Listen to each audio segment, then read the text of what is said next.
Picture 7-year-old you on a trip to Walmart with your mom and dad. You're eager to look at the Pokémon aisle. You pick out a set that looks the coolest and ask your mom or dad if you can get it.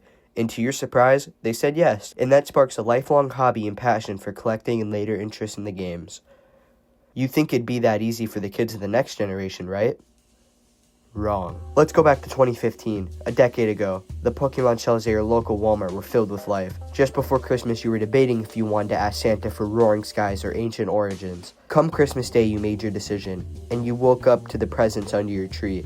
You immediately go to grab one with a familiar ETB shape. Your face lights up with a smile as you see Santa got just what you asked for. But fast forward to today. Little Timmy just put Destined Rivals on his Christmas list. But he's going to be shocked come Christmas Day when he gets a letter from Santa that reads, "Ho, ho, ho." Yeah, we're not doing this. Hello, little Timmy. Unfortunately, Santa can't get you your gift this year. The scalpers got to them before me and my elves could. But here's some Digiman. Let me tell you, we don't care. Jerry.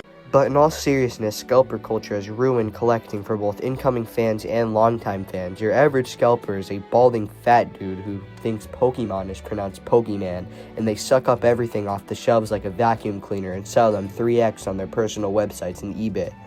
As recent as 2022, you could at least find some Pokemon, but now you're lucky to find a lone booster pack on the back rack of an aisle at Walmart. Gotten so bad that stores and mostly every small business has limits on how many Pokemon products one person can buy due to how scarce Pokemon cards are getting. The consensus in this Pokemon scalping epidemic is to just buy singles, but where's the thrill and the fun of opening a pack and hoping for the excitement of getting a hit? I took to Reddit and made a post last week that states this. I made a post on Reddit a week back saying, I know this is a simple and basic take, especially now, but ever since 2022-ish, finding Pokemon at your local Walmart is the equivalent of finding a TV remote in your couch.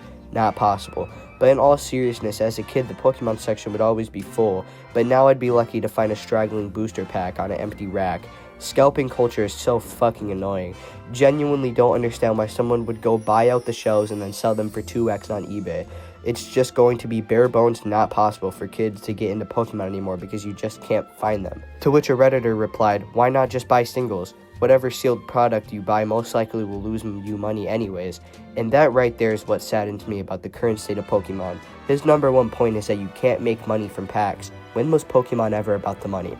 I replied to this comment with, you're kind of exactly why Pokemon is the way it is. Pokemon is a card game that you're supposed to play with your friends, not a form of gambling. I miss when people would buy cards and cherish the cool ones, but now you only want to buy and sell constantly. That's ruining Pokemon. I hate to see that the only reason Pokemon is gaining new fans is because people just want to use it as a way to gamble with the cards and all they do is buy and sell. It's really a shitty system, when in reality it's meant to be played and collected. The only flip side to this Pokemon predicament is that Pokemon games are actually surprisingly good and are getting better. And even if you don't want to buy the mainline games, whether it's because they're too expensive or just don't feel classic enough, there's always fan-made games like Gamma and Unbound that are completely free and easy to play.